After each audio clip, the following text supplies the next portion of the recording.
આઠના વિદ્યાર્થી માટે અપાતી સ્કોલરશીપની પરીક્ષા NMMS એટલે કે નેશનલ મીન્સ કમ મેરિટ સ્કોલરશીપ પરીક્ષા કયા વિદ્યાર્થી પરીક્ષા આપી શકે? તો તમે ચાલુ વર્ષમાં ધોરણ 8માં સરકારી અથવા ગ્રાન્ટેડમાં અભ્યાસ કરતા હોય તો તમે આ ફોર્મ ભરી શકશો. ધોરણ 7માં જનરલ કેટેગરીમાં 55%, SC, ST અને OBCમાં 50% ગુણ હોવા જોઈએ તો તમે આ ફોર્મ ભરી શકો છો. આમાં સ્કોલરશીપ દર મહિને 1000 રૂપિયા, વર્ષની 12000 રૂપિયા અને 4 વર્ષની 48000 રૂપિયા સ્કોલરશીપ મળશે.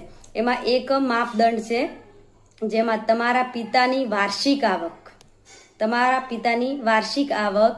3,50,000 કરતાં વધુ ન હોવી જોઈએ તો તમે આ પરીક્ષાનું ફોર્મ ભરી શકશો અને તેના પાત્રતા રહેશો.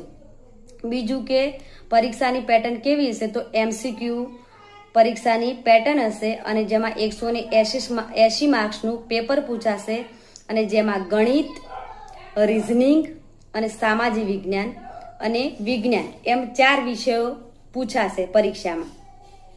આમાં નેગેટિવ માર્કિંગ હોતું નથી. જે તમે તમારા જેટલા માર્ક્સ સાચા પડે એ તમારા માર્ક્સ ગણવામાં આવશે.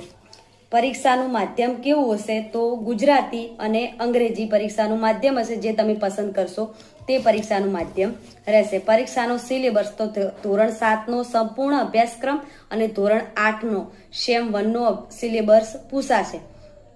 આ બંને તમારે ધોરણ 7નો સંપૂર્ણ અભ્યાસક્રમ અને ધોરણ 8નો સેમ 1નો અભ્યાસક્રમ તમારે વાંચવાનો રહેશે. પરીક્ષાની તારીખ છે 20/12/2025. તો જે વિદ્યાર્થીને ફોર્મ ભરવાના હોય તે વહેલી તકે ફોર્મ ભરી દેજો. Thank you.